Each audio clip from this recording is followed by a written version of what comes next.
Hello children, back to the Iron Man, chapter 4, the space being and the Iron Man. And there's one of the pictures from the book. There isn't a lot of pictures in this book, but I think that one, particularly this sky, is very beautiful.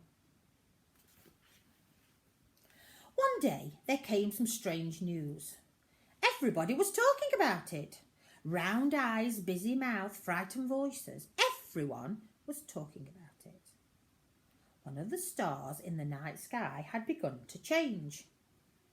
This star had always been a very tiny star of no importance at all.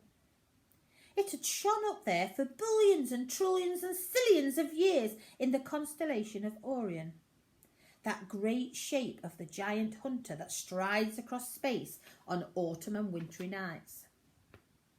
In all its time, this tiny star had never changed in any way. Now suddenly it began to get bigger. Astronomers peering through their telescopes noticed it first. They watched it with worried frowns. That tiny star was definitely getting bigger. And not just bigger, but bigger and bigger and bigger. Each night it was bigger. Bigger than the dog star, the large coloured twinkler at the heel of the hunter Orion. Bigger than Jupiter, the great blazing planet. Everybody could see it clearly, night after night, as it grew and grew and grew. They stared up with frightened faces, till at last it hung there in the sky over the world, blazing down, the size of the moon, a deep, gloomy red. And now there could only be one explanation. That star was getting bigger because it was getting nearer and nearer and nearer and nearer. It was rushing towards the world, faster than a bullet, faster than a rocket, faster than any meteorite. And if it hit the world at that speed, why, the whole world would be simply blasted to bits in the twinkling of an eye. It would be like an express train hitting a goldfish bowl. No wonder people stared up with frightened faces. No wonder the astronomers were watching it through their telescopes with worried frowns. But all of a sudden, a strange thing. The star seemed to have stopped. There it hung, a deep and gloomy red, just the size of the moon. It got no smaller. It got no bigger. It wasn't coming any nearer. But it wasn't going away either. Now, everybody tried to explain why and how this was. What had happened? What was happening? What was going to happen? And now it was the next strange thing occurred. The astronomers noticed it first. In the middle of the giant star, a tiny black speck had appeared. On the second night, this speck was seen to be wriggling and much bigger. On the third night, you could see it without a telescope. A struggling black speck in the centre of the great, giant, red, gloomy star. On the fifth night, the astronomers saw that it seemed to be either a bat, or a black angel, or a flying lizard, a dreadful silhouette flying out of the centre of that giant star, straight towards the earth. What was coming out of the giant star? Each night, when the astronomers returned to their telescopes to peer up, this black flying horror was bigger. With slow, gigantic wing beats, with long, slow writhings of its body, it was coming down through space, outlined black against its red star. Within a few more nights, its shape had completely blotted out the red star. The nameless, immense bat angel was flying down to the earth. Like a great black swan, it was definitely coming straight at the earth. It took several days to cover the distance. Then For one awful night, its wings seemed to be filling most of the sky. The moon peered fearfully from low on the skyline, and all the people of the earth stayed up, gazing in fear at the huge black movement of its wings as it filled the night. Next morning, it landed on Australia. Brump! The shock of its landing rolled round the earth like an earthquake, spilling teacups in London, jolting pictures off walls in California, cracking statues off their pedestals in Russia. The thing had actually landed, and it was a terrific dragon. Terribly black, terribly scaly, terribly knobbly, terribly horny, terribly hairy, terribly clawed, terribly fanged, with vast, indescribable, terrible eyes, each one as big as Switzerland. There it sat, covering the whole of Australia, its tail trailing away over Tasmania into the sea, its foreclaws on the headlands of the Gulf of Carpentier. Luckily, the mountains and the hills propped its belly up clear of the valleys, and the Australians could still move about in pitch darkness under their new sky. This low, queer covering of scales. They crowded towards the light that came along its sides. Of course, whoever had been on a mountain top when the dragon had landed had been squashed flat. Nothing could be done about them. And there the horror sat, glaring out over the countries of the world. What had it come for? What was going to happen to the world now this monstrosity had arrived? Everybody waited. The newspapers spoke about nothing else. Aircraft flew near the space bat angel dragon, taking photographs. It lay over Australia, higher than any mountains, higher than the Hindu Kush in Asia, and its head alone was the size of Italy. For a whole day, while the people of the earth trembled and wept and prayed to God to save them, the space bat angel dragon lay resting, its chin sunk into the Indian Ocean, the sea coming not quite up to its bottom lip.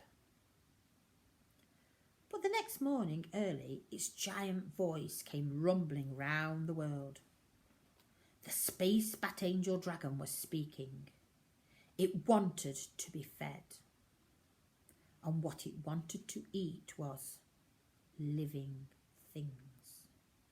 People, animals, forests, he didn't care which, so long as the food was alive. But it'd been better be fed quickly, otherwise it would roll out its tongue longer than the Trans-Siberian Railway and lick huge swathes of life off the surface of the earth, cities, forests, farmlands, whatever there was.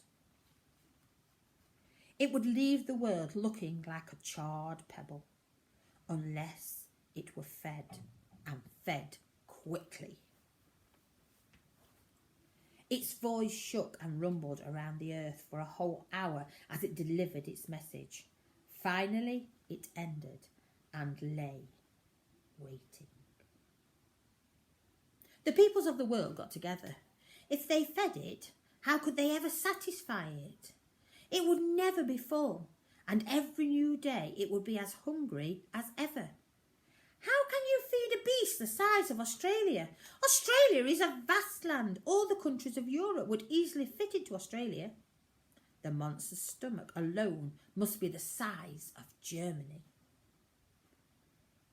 No, they would not feed it. The people of the world decided they would not feed this space bat angel dragon or whatever it was. They would fight it. They would declare war on it and all get together to blast it off the face of the earth. And so it was that all peoples of the earth declared war on the monster and sent out their armed forces in a grand combined operation.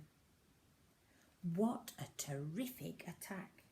Rockets, projectiles of all sorts, missiles and bombs, shells and flamethrowers, everything was tried. The smoke of the explosions drifted out over the Pacific like a black, crawling continent. The noise of the battle shook the world almost as much as if it was the landing of the dragon had done, but for much longer. Then the noise died down and the smoke cleared. The peoples of the world cried in dismay. The dragon was actually smiling. Smiling! Aircraft flying daringly near photographed the vast face smiling. The picture was in all the papers. It was smiling as if it had been well tickled. Now the peoples of the world were worried. They were all great fighters. They spent their spare money on preparing for wars, always making bigger and better weapons. And now they had tried all their utmost to blast this thing off the earth. And what was the result? The dragon merely smiled. And not a scratch could be seen anywhere on its body. Human weapons had no effect on it. But that wasn't surprising. This creature had come from the depths of space, out of the heart of a star. Nobody knew what it was made of. Perhaps it could not be destroyed by any means whatsoever. And now the space bat angel dragon spoke again. It gave the peoples of the world 1 week in which to prepare its first meal. They could prepare what they liked, said the dragon. But if the meal was not ready in a week, then he would start on the cities and the towns. The peoples of the earth, the kings, the presidents, the ministers, the farmers, the factory workers, the office workers, began to lament. Now what would happen to them? They would like to say the monster didn't exist, but how could they? There it was, covering Australia, staring out over the countries of the world. Now, the little boy Hogarth had heard all about this. Everybody in the world was talking about it, worrying about it. He was sure the Iron Man could do something. Compared to the space bat angel dragon, the Iron Man wasn't very big, of course. The Iron Man was only the size of a tall tree. Nevertheless, Hogarth had faith in the Iron Man. He visited the Iron Man in his scrapyard and talked to him about this great monster that was threatening the earth. Please, he asked, please can't you think of some way to get rid of it? If you can't, then it's the end of us all. The Iron Man chewed thoughtfully at his favourite titbit, a juicy, spicy old gas stove. He shook his head slowly. Please think of something, cried Hogarth. If this space bat angel dragon licks all the life of the earth, that'll be the end of your scrap iron. There'll be no people left to make it. The Iron Man became still. He seemed to be thinking. Suddenly his headlamp blazed red, green, blue and white all at once, and he stood up. In a great grinding voice he gave his commands. Hogarth danced for joy. The Iron Man had had the most stupendous idea. The Iron Man would go out as the champion of the earth against this monster from space. That's the end of chapter 4. There's one more chapter to go. Keep listening and watching, and I will read it again. Bye, children.